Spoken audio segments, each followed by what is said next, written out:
Hello hello, je vous retrouve pour ouvrir ce vlog. Vous l'avez certainement vu dans le titre, je vais vous parler de mes lectures de ces dernières semaines et des prochaines semaines.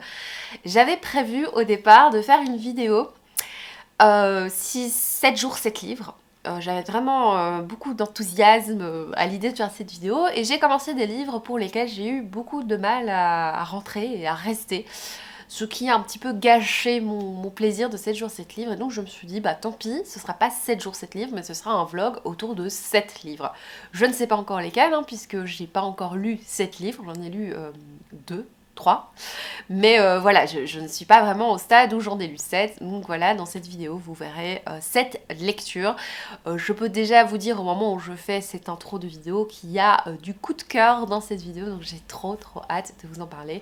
Donc vous allez me retrouver plus tard dans la vidéo, dans cet accoutrement, pour vous parler de ces chouettes lectures. A tout de suite.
Je vous retrouve donc un peu plus tard pour vous parler de lecture. La dernière lecture que j'ai effectuée, dont je dois absolument vous parler, il s'agit du livre de colis de M.R. Carré. J'ai un petit peu vous parler de mon ressenti de lecture au fur et à mesure de la lecture. J'ai commencé le livre sans savoir grand chose, parce que c'est vrai, je vous avais fait un résumé, puisque ce livre était dans ma pile à lire de printemps, la filière des livres de sa pile à lire de printemps, le truc qui n'arrive jamais. Bref, quand je vous avais fait le résumé, j'étais un peu incertaine, puisque je ne savais pas dans quel genre on allait se retrouver. On est vraiment dans le futur, donc on sait qu'il y a beaucoup d'évolutions de la société, de choses qui se sont dégradées, et on est au début du roman, on va suivre le personnage de Collie, qui lui vit dans un petit village reculé, un village avec ses propres règles, avec ses rites très particuliers, avec dans ce village des remparts qui sont un petit peu les protecteurs de la ville, et donc les remparts, ce sont des personnes qui ont chacun une mission. Il y en a un, c'est le rempart scie, bah, il va devoir scier des choses. Le rempart arbalète, même si ça s'appelle pas comme ça, c'est lui qui va tirer à l'arbalète, vous voyez ce que je veux dire. Donc il y a pas mal de gens qui ont des missions. On rentre dans cette histoire avec le regard donc du Collie qui nous raconte son histoire, qui nous dit voilà, je vais vous raconter mon histoire. Alors on sait déjà qu'il est dans le futur et qu'il parle au passé, hein. On sait déjà qu'il a vécu des trucs, il nous met d'ailleurs en garde, ah oui ça je vous dirai plus tard parce que c'est pas le moment, machin. Donc on rentre avec Collie qui nous dit je vous raconte mon histoire, il faut absolument que je vous explique ça. Et tout de suite, il y a quelque chose de très perturbant dans cette lecture qui moi m'a tout de suite perturbée, c'est, eh bien il y a des petits soucis au niveau de la syntaxe, au niveau de l'écriture. Je me retrouvais avec les 3 premières pages, je me dis mais enfin, il n'utilise pas le conditionnel. Il ne connaît pas le conditionnel alors que dans cette construction de phrase, il devrait utiliser le conditionnel. Je me dis c'est vraiment une grosse faute quoi. Au début, je crois que je vous en ai parlé sur TikTok, mais je vous avais dit franchement, au début je me disais que le traducteur avait vraiment un problème avec les conditionnels, mais c'est pas possible à ce point-là. Donc je me disais ok, il y a quelque chose. Et en fait au fur et à mesure de ma lecture, j'ai mis 10 pages avant de comprendre que ah bah oui en fait le Collie il s'exprime comme ça parce que dans l'évolution de cette société, en fait, il y a beaucoup de choses qui ont disparu et il y a des choses qui ont évolué. Le langage s'est fortement appauvri, en tout cas à mon sens, hein. Et quand j'ai compris justement qu'il voulait utiliser justement cette transformation du langage pour montrer que que ça a fortement changé avec le changement de la civilisation, etc. J'ai trouvé ça très intéressant. J'ai eu quand même un peu de mal à m'adapter à cette lecture. Je crois que j'ai attendu 80 pages avant de véritablement rentrer dans la lecture. Donc souvent je vous disais, oui, moi j'attends 50 pages avant de voir si j'accroche au livre, si je le mets de côté ou pas. Ici, je sais qu'à 50 pages, je me suis dit, je crois que je vais continuer un petit peu pour voir, parce que je sens qu'il y a quelque chose qui... Je sens.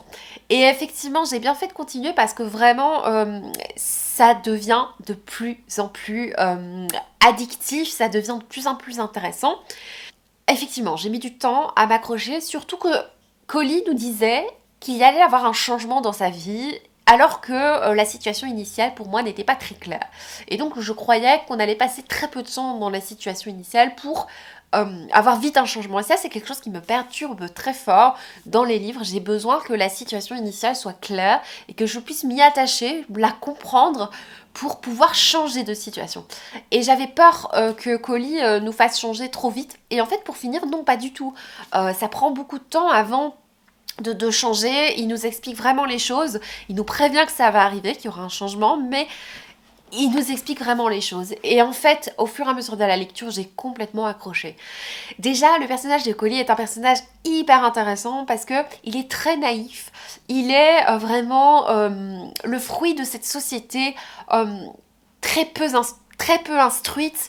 Donc il ne sait pas lire, il est très très naïf, il a un rôle et pas un autre, et donc il est vite perdu. Alors il est plutôt malin par rapport aux autres peut-être, mais pour certaines choses il est extrêmement naïf. Par moments il est même très agaçant par sa naïveté, mais en même temps il est très touchant. C'est très archaïque comme petite société là, dans cette petite ville. Et lui en fait il va être fortement intrigué par la technologie. Ils appellent ça les techs dans le livre. Et en fait, la technologie, les habitants du village n'ont pas forcément droit de toucher à la technologie. Pour eux, c'est un petit peu quelque chose d'un peu divin, la technologie. Seulement certaines personnes ont accès à la technologie. Et donc, lui, il va être fasciné, il va avoir envie de découvrir ce qu'est la technologie, surtout que quelqu'un va lui révéler une information importante à ce sujet, qui va le révolter et qui va un petit peu mener à cette histoire, à tous ces changements.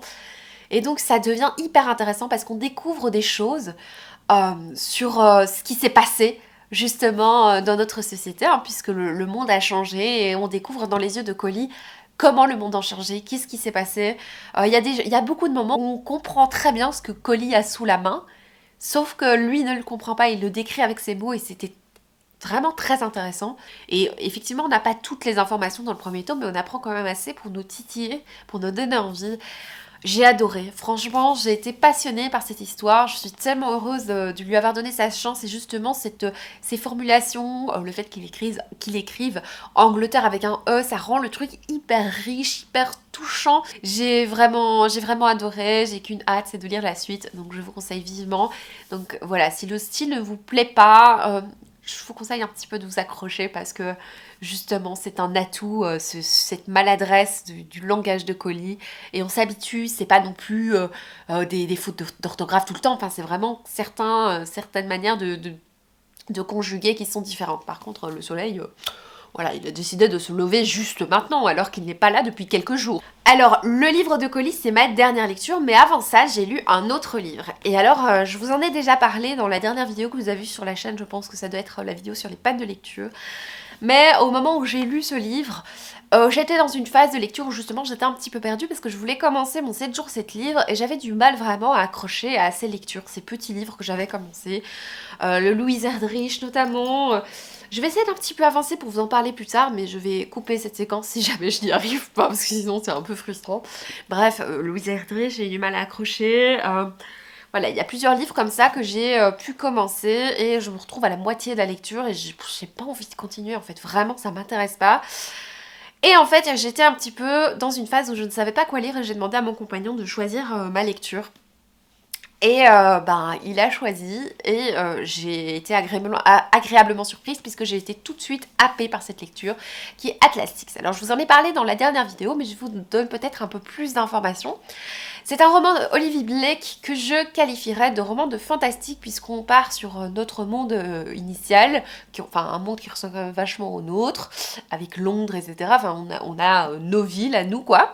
On part de la société, on part de la bibliothèque d'Alexandrie et tout ça. Donc pour moi oui le fantastique part de notre monde avec de la magie qui va se développer et effectivement on a des personnages ici 6 protagonistes principaux qui ont des pouvoirs magiques particuliers.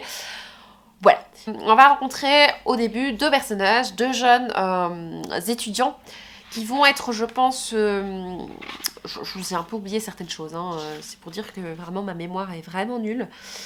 2 étudiants qui viennent d'avoir leur diplôme et en fait ils sont dotés de pouvoirs particuliers que je vous laisse découvrir parce que de toute façon je sais pas les décrire. Voilà, il y a quelque chose parfois d'un peu complexe dans cette lecture. Donc 2 étudiants qui se détestent, Libby et Nico. Et c'est vraiment 2 personnages qui se détestent. Et dans le premier chapitre, on sait qu'ils sont diplômés et ils vont être approchés par quelqu'un, un monsieur qui va leur expliquer qu'il a envie de les recruter pour faire une sorte de compétition afin, à l'issue de cette compétition, de devenir un membre de la société des Alexandriens. Et l'introduction de livre nous dit ce que c'est la société des Alexandriens. Nous dit en gros ce qu'ils vont devoir faire s'ils font partie de cette société. Et donc ces 2 personnages sont un peu recrutés et on va suivre les chapitres suivants d'autres personnages qui ont d'autres pouvoirs. Et ces personnages vont aussi être approchés par ce même monsieur.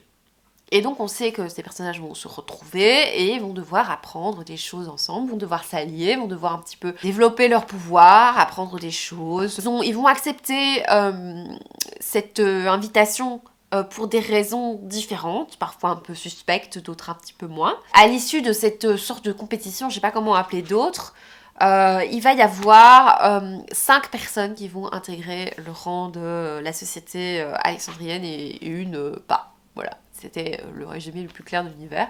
En même temps, je vous le disais dans l'autre vidéo, ça n'aide pas les 5 phrases, là, secret, trahison, séduction, pouvoir, boulala, qu'est-ce que c'est. Et là, on a un résumé qui est plus clair, mais qui n'aide pas beaucoup non plus. Donc moi qui ne suis pas douée pour faire des résumés, c'était galère.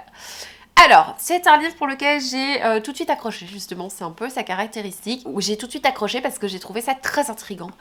Et justement, le rythme aussi est extrêmement bien dosé. La confrontation entre ces 6 personnages était vraiment hyper intéressante. L'alternance des points de vue permet un dynamisme plutôt efficace et je trouve que je confondais pas trop les personnages parce que moi j'ai vraiment tendance à confondre de manière générale les personnages même quand il y en a 3.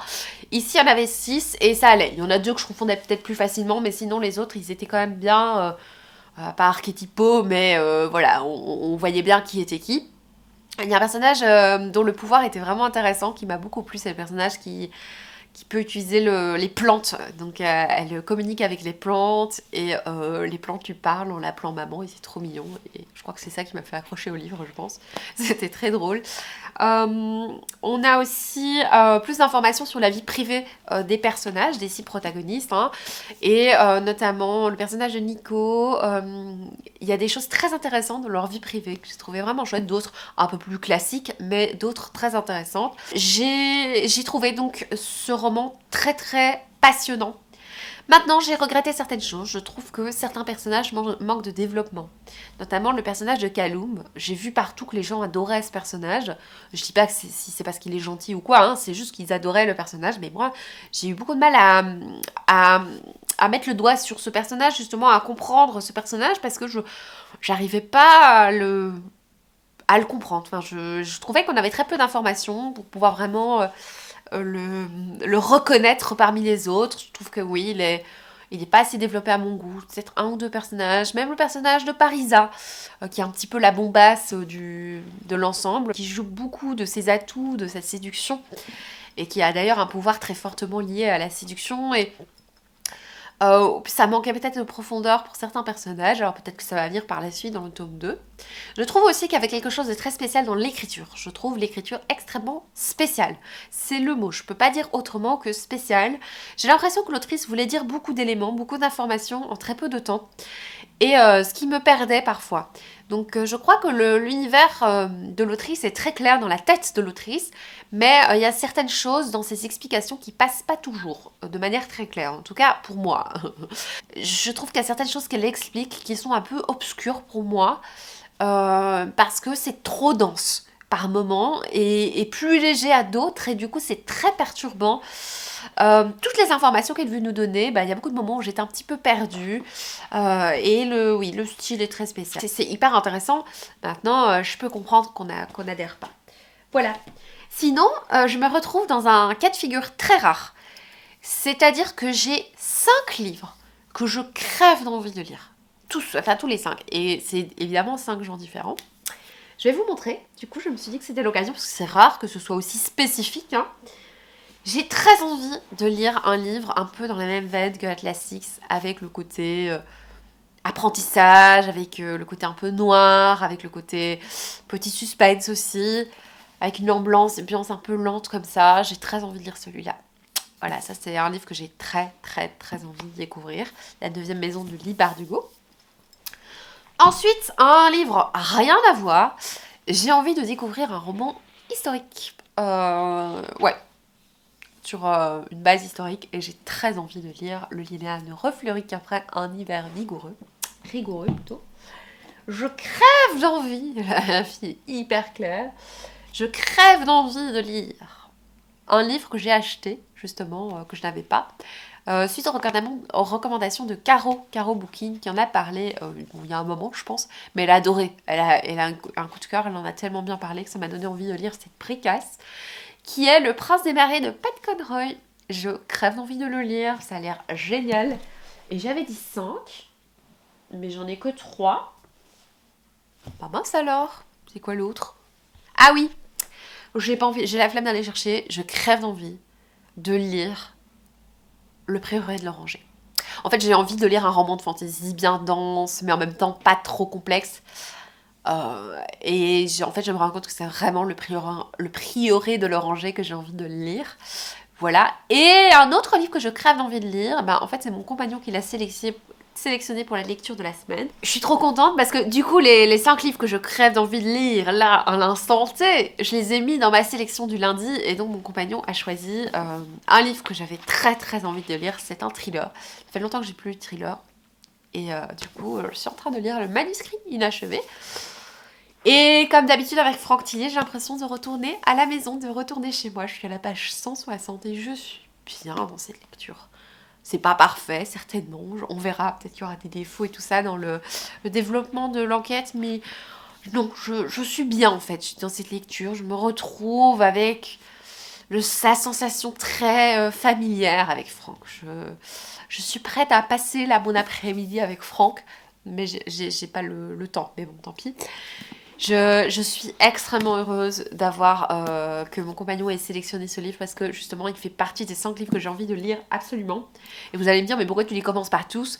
Mais j'ai peur, si je commence tous ces livres en même temps, parce que j'ai l'habitude de lire moi plusieurs livres en même temps, j'ai peur de pas assez apprécier mes lectures.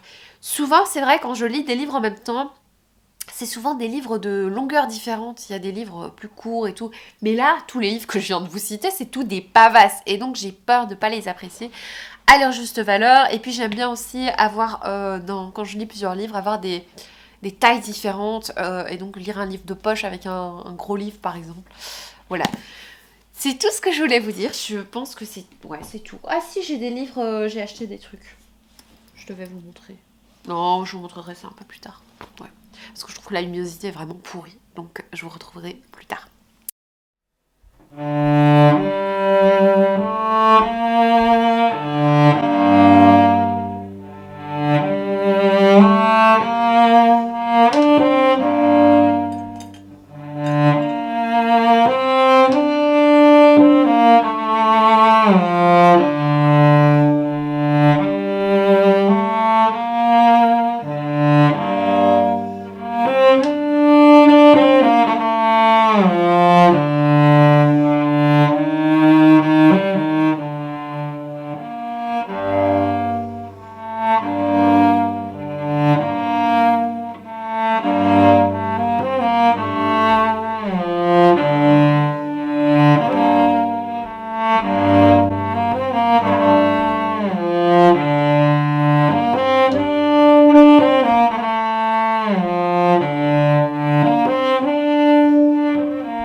Le troisième livre que j'ai lu pour ce challenge, il s'agit de Ne jamais couler de Marie de Brouwer et Lucie Macaroni, sachant que Lucie Macaroni est l'illustratrice de ce récit. Alors c'est un récit publié chez Le Duc Graphique qui va nous parler de Marie de Brouwer, de son histoire, de son combat contre la grossophobie. Elle va nous parler d'anecdotes, de phrases qu'elle entend depuis qu'elle est petite. Elle va nous parler de sa relation avec sa mère, enfin voilà, beaucoup de choses sur sa vie. Et j'ai trouvé ça très bien fait, très important comme sujet, comme thématique à aborder dans une BD, joliment illustrée avec des couleurs bien vibrantes. J'ai vraiment apprécié.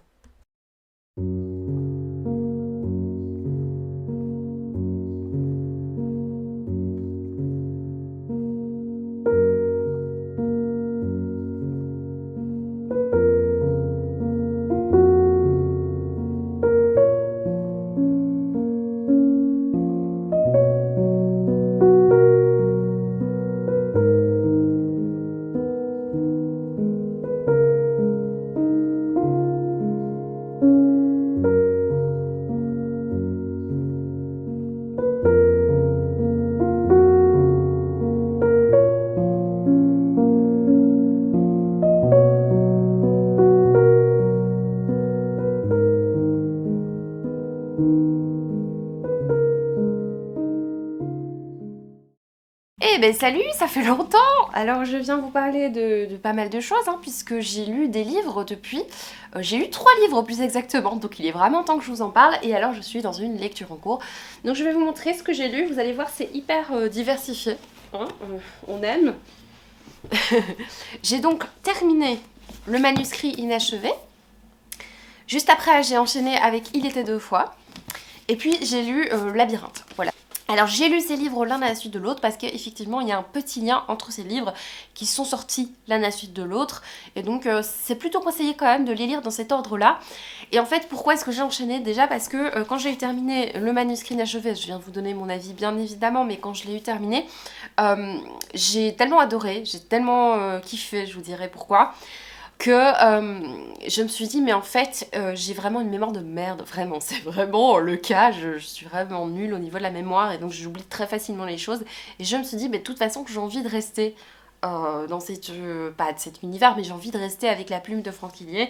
Et il y a encore 2 livres, 3, il y a Charcot que j'ai pas lu aussi, mais il y a sinon 2 livres que j'ai pas lus, et c'est notamment Il était deux fois. Effectivement, il y avait une plus-value de le lire juste après, et du coup, j'ai enchaîné avec le dernier qui est Labyrinthe. Voilà. Et après, je viens vous parler, bien sûr, de ma lecture en cours. Alors, j'ai donc lu le manuscrit inachevé, je pense que la dernière fois, je vous laissais avec celui-là. Alors, c'est un livre, je vous ai peut-être déjà parlé du début, mais on nous dit que, en fait, c'est pas Franck Hillier qui l'a écrit, c'est Caleb Traskman. Et en fait, la préface, c'est le fils de Caleb Traskman qui nous dit qu'il a découvert le manuscrit de son père et que c'est un manuscrit inachevé qui n'a pas de fin. Et donc, par contre, Caleb, le fils de Caleb Traskman, va écrire lui-même la fin. Donc on sait qu'on a une fin, mais on n'est pas vraiment sûr que c'est l'auteur qui l'a écrite. Donc déjà, on est sur un truc hyper original, je trouve. Et effectivement, je trouve ça chouette d'avoir quand même une fin. Je trouve ça chouette de proposer une fin par le fils de Traskman, parce que ça permet d'avoir quand même une fin à cette histoire, parce que c'est un thriller, donc forcément s'il n'y a pas de fin c'est hyper frustrant. Donc l'histoire de Caleb Traskman, c'est une histoire de disparition plutôt classique. Donc on va suivre le personnage de Léane, qui est une jeune femme qui a perdu sa fille. En tout cas sa fille a été enlevée il y a déjà plusieurs années, et donc elle va être totalement désespérée par la disparition de sa fille. D'ailleurs son mariage ne va plus très bien depuis la disparition, ils se sont éloignés l'un et l'autre, et du coup on va suivre ce personnage de Léane qui elle-même est écrivaine et qui prend un pseudonyme pour écrire ses histoires. On est vraiment dans le livre, un côté un peu Inception, puisque à un moment on va parler du livre qu'écrit Léane, qui parle aussi d'un écrivain, un truc de fou quoi.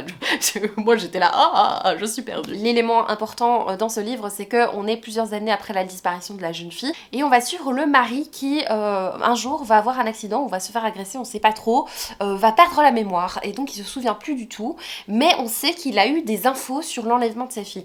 Et donc Léane, elle veut absolument savoir ce qu'il en est, parce que visiblement il savait des choses, mais il vient de perdre la mémoire, c'est con. Il pourrait donner les infos, ben non. Du coup c'est assez particulier comme récit. Et on a également une enquête. Alors, j'ai trouvé l'enquête totalement haletante. Ça faisait en fait longtemps que j'avais plus lu un Franck Tillier, donc j'avais un petit peu peur de mon avis sur le livre. Je m'étais dit, oh ça fait des années, je dis toujours que c'est mon auteur préféré, j'ai trop peur vraiment de me dire maintenant, mais en fait j'aime pas ce qu'il fait. Et en fait, à nouveau, je trouve que son rythme est redoutable. Mais pas seulement le rythme, je trouve que l'écriture est aboutie. Il n'y a jamais rien dans le style qui me déplaît. Je trouve que la construction de l'enquête est incroyable. Il est génial pour construire ses enquêtes. C'est très bien fait, c'est très rythmé, mais de manière fluide, habile et pas maladroite justement. Bah, en même temps, il a du bagage. Mais bon, quand même, il y a des auteurs, j'arrive encore à me dire, hein, vraiment, c'est maladroit. Et lui, c'est fluide, c'est vraiment, je pense que vraiment, son don principal, Franck Tillier, c'est la construction de son récit, qu'il sait construire des enquêtes palpitantes. Même si parfois tu n'es pas surpris par les révélations, c'est tellement bien fait, tellement redoutable au niveau de la construction que je ne suis pas déçue. C'est vraiment un des seuls auteurs pour lesquels même si je découvre des choses avant lui, enfin, pas avant lui, mais si je découvre des choses au fur et à mesure de la lecture et j'ai une révélation, que je devine la révélation, ça me dérange beaucoup moins parce que c'est extrêmement bien fait. Quand j'ai eu terminé ce livre, en fait, j'ai trouvé l'auteur génial. Pas forcément par la révélation finale qui a pu en décevoir beaucoup, mais pour la manière dont il dévoile des choses. Donc à la toute fin, on a quelque chose qui est caché, donc que tu découvres à la toute fin hein, du récit. Et j'ai trouvé ce procédé très original parce que, en plus, un petit peu quand même... Ouais, un petit peu courageux parce que je me dis en fait tout le monde va pas forcément regarder cette chose à la fin du livre, tout le monde va pas forcément regarder la dernière page de cette manière, c'est pour ça que je me permets de le dire parce que franchement je comprends que ça peut être décevant de se dire ah ouais mais en fait on sait pas, enfin, bah si en fait on sait, il faut un petit peu chercher, je pense pas spoiler en disant ça, je pense que je me permets de dire que si on veut vraiment une réponse à la question qu'on se pose à la toute fin, il faut un petit peu regarder la dernière page. Voilà. Je me permets de le dire parce que je sais que si... je sais que vous... Enfin, à mon avis, la plupart des gens le font, mais je sais que justement, si un ou deux lecteurs ne le font pas, je pense qu'ils peuvent être déçus d'être là. Ouais, mais bon, moi, je sais pas. Et c'est hyper frustrant. Et ben, tu sais quand même. Et je trouve ça un peu courageux quand même de la part de l'auteur. Alors, je sais que j'avais lu des commentaires sur Internet qui disaient, bah voilà, il y a une sorte d'élitisme de la part de l'auteur de proposer des choses comme ça. Oh là là, moi je trouve pas du tout. Je trouve justement que c'est un petit peu... Ouais, c'est original, c'est innovant et il cache des choses dans le récit. Je trouve ça génial. J'ai adoré, enfin vraiment, parce que j'avais pas tout de suite lu ce truc à la fin. Et du coup, je m'étais dit, effectivement, j'ai adoré, mais je suis un peu frustrée. Et quand j'ai lu, j'ai fait attention parce que je me dis, bah allez, il y a quand même une réponse, c'est pas possible. Quand j'ai compris ce que Franck Tillier a fait à la toute fin du récit, eh bien, j'ai dit, mais c'est génial, c'est génial. C'est un jeu, un peu ce livre, vous allez voir. Et donc, j'ai été tellement bluffée par ce qu'a fait Franck Tillier, qui, effectivement, je sais qu'il y a des gens qui ont été déçus par ce livre. Moi, j'ai trouvé ça génial, je sortais de plein de lectures. Enfin, voilà, j'avais besoin de ça à ce moment-là. Et donc, j'étais tellement dans cette lecture, tellement bien, je me suis dit, Isabelle, mais lis la suite quoi. Enfin la suite c'est une autre histoire, donc on est avec Il était deux fois de Franck Tillier. Donc dans ce récit on va suivre le personnage de Gabriel qui a perdu sa fille. Il va se réveiller dans un hôtel au début du roman, donc il est dans un hôtel. Il y a un truc qui se passe, c'est très bizarre. Tout d'un coup pendant la nuit, des oiseaux vont commencer à tomber du ciel. Un truc apocalyptique au début du roman. Et puis il s'assoupit et il se réveille dans l'hôtel. Donc au même endroit, il se réveille et il est un peu perdu parce qu'il trouve pas ses vêtements, c'est bizarre. Il se réveille et il se rend compte de quelque chose, c'est que 12 années sont passées, 8 années sont passées, je ne sais plus, enfin plusieurs années sont passées depuis qu'il s'est endormi dans l'hôtel. Donc il y a un gros trou de mémoire, il est complètement perdu, il arrive à l'accueil de l'hôtel et le gars il a vieilli, il se regarde dans la glace, il a vieilli, et il y a un gros trou de mémoire, il ne sait pas ce qui s'est passé pendant toutes ces années, je pense que c'est 12 ans qui se sont passés. Et en fait, pendant ces 12 ans, sa fille a disparu. Donc déjà au début du roman, je sais plus si on le sait, mais sa fille avait disparu. Mais là, 12 ans plus tard, il a toujours pas retrouvé sa fille. Et donc, c'est quelque chose de très original parce que le gars, il a complètement perdu la mémoire des 12 dernières années. Et donc, il découvre le monde 12 ans plus tard. Et donc, il découvre les actualités. Il découvre aussi des choses qui ont changé dans sa vie dont il ne se souvient plus. Donc, par exemple, il revoit un ancien collègue flic, puisqu'il est flic lui-même. Il revoit un ancien collègue flic et il se rend compte que ce collègue le déteste. Il veut plus lui parler et Gabriel, il aimerait bien comprendre ce qui s'est passé avec sa fille, il aimerait bien savoir, et en fait le collègue veut plus lui parler quoi, et il se rend compte que la fille collègue est devenue flic, et donc il va mener sa petite enquête de son côté pour essayer de comprendre, et en même temps on a cette petite découverte, le côté un peu l'homme qui voyage dans le futur un peu, ça, c'est hyper original, j'ai adoré le truc de départ, c'est hyper palpitant parce que t'as ce Gabriel qui est censé il comprend rien et il se rend compte qu'en fait il est plus avec sa femme. C'est trop bizarre, il découvre plein de trucs que je vous laisse découvrir. Et donc il fait encore ses recherches autour de la disparition de sa fille de son côté. Il va découvrir des révélations, voilà, ça va être intéressant. Au niveau de mon avis sur le livre, je le trouve tout aussi bon. Il est de nouveau palpitant. Les liens qu'il le fait, alors il y a un petit lien avec le précédent, donc je trouve que c'est quand même une énorme plus-value d'avoir lu le manuscrit inachevé. Je pense que vous pouvez le lire sans avoir lu le manuscrit inachevé, mais honnêtement je pense que vous perdez une petite chose du récit.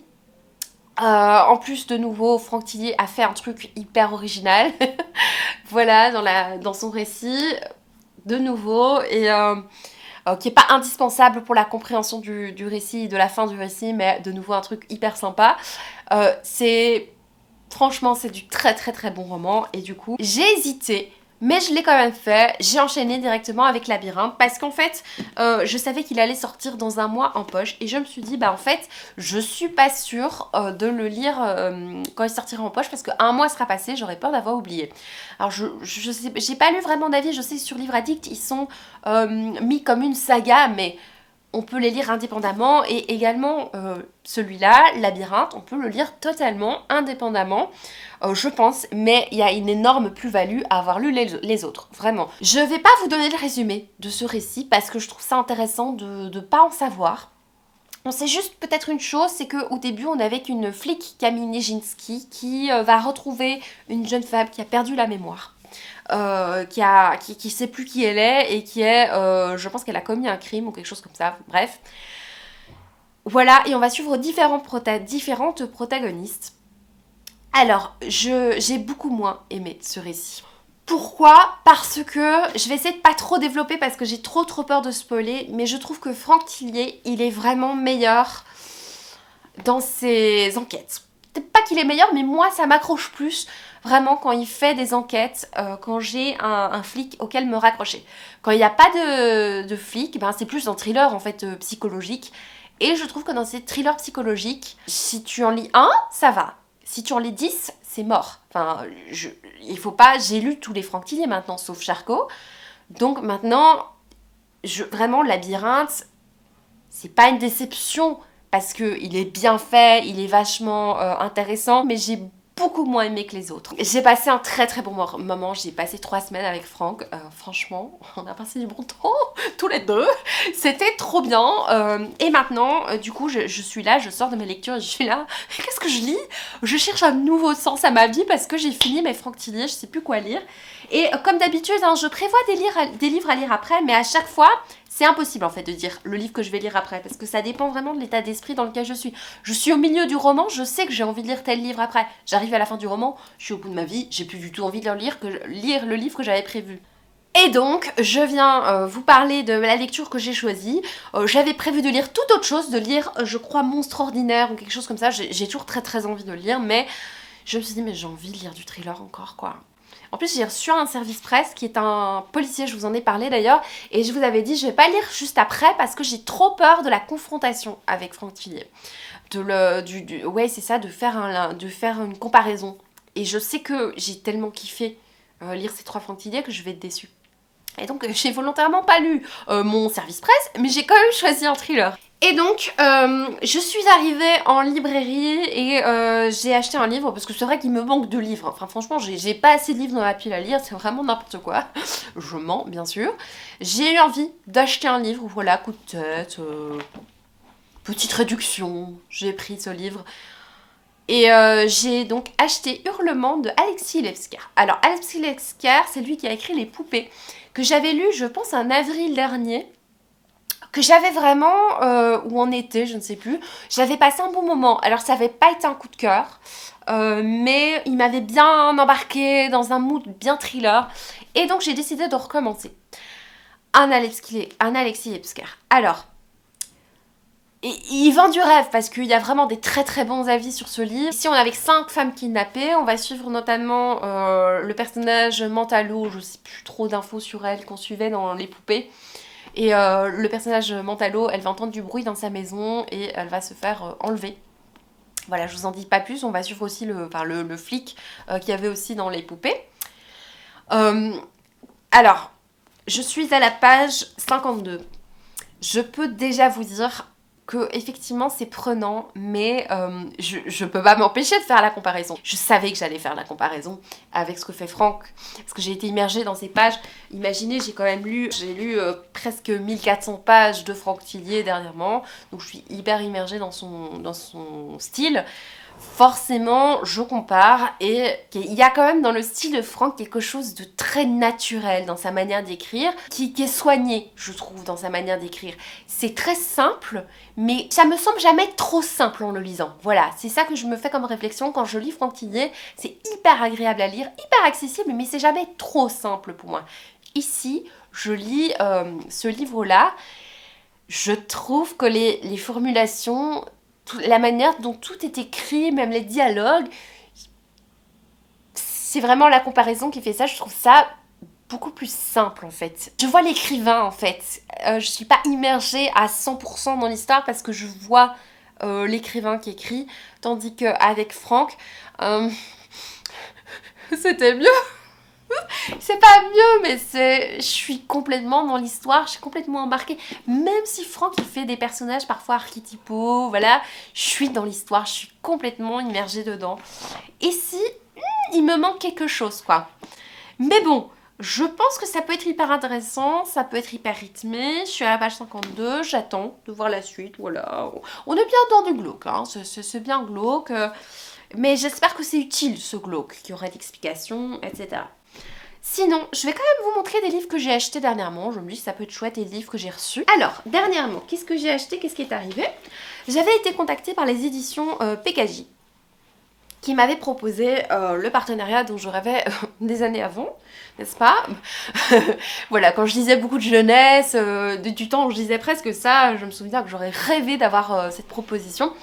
Et maintenant, je l'ai reçue, et du coup, ça me permet de faire des choix plus précis peut-être, en choisissant vraiment des choses que j'ai vraiment envie de lire, des choses que j'aurais soit acheté de moi-même ou... Enfin voilà, j'essaie de faire des choix, de pas choisir 10 trucs quoi. Qui me propose le programme et je choisis des livres parmi le programme et... comme je fais désormais maintenant, je choisis pas 10 trucs, même s'il y a 10 trucs qui me tentent, hein, honnêtement.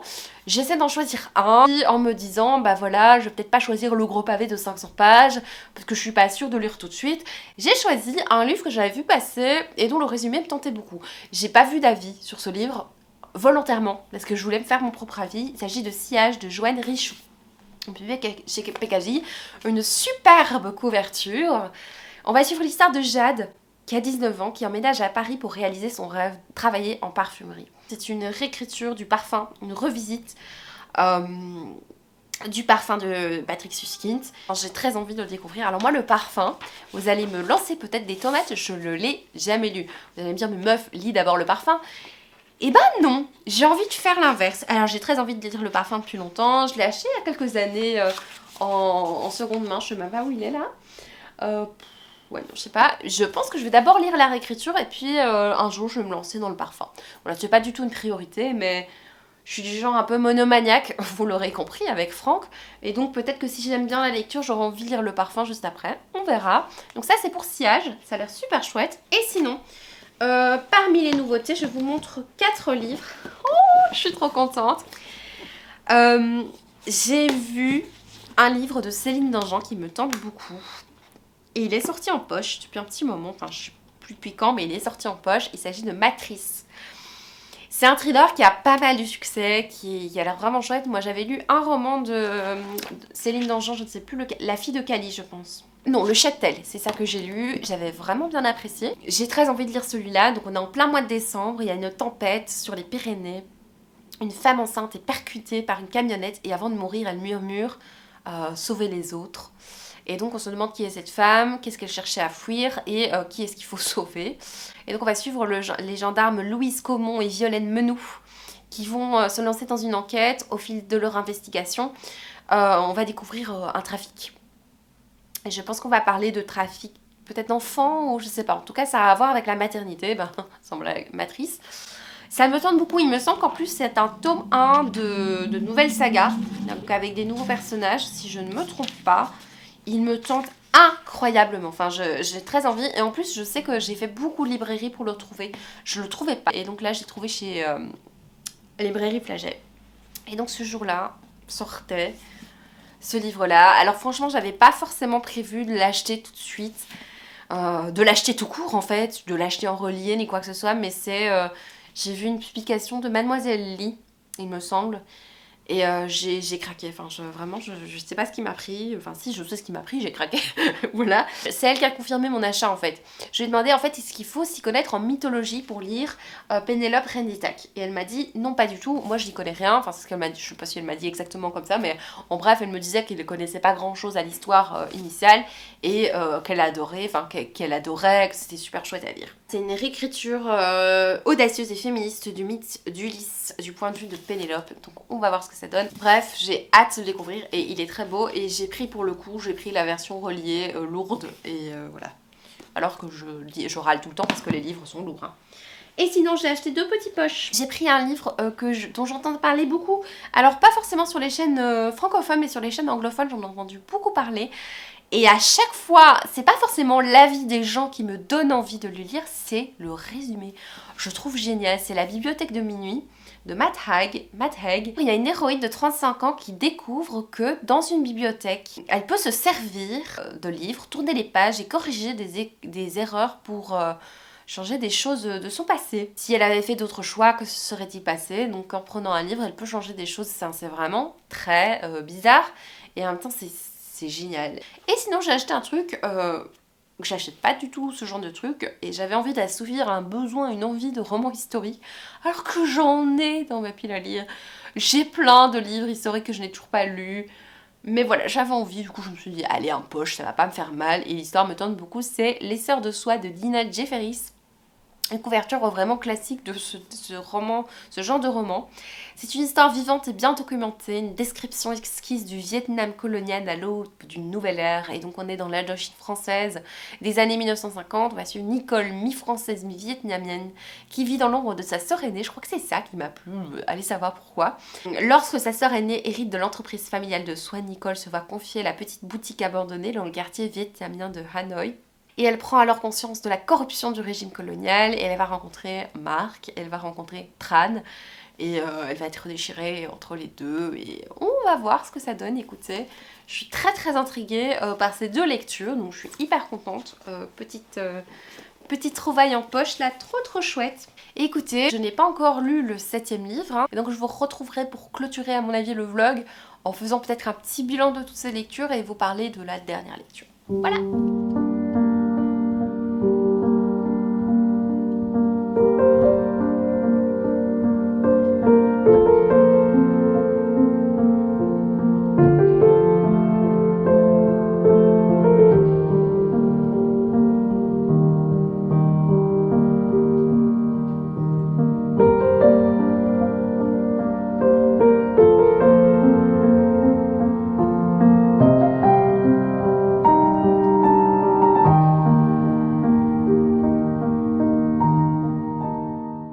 On se retrouve un peu plus tard pour clôturer ce vlog vu que je viens lire le 7e livre de cette sélection.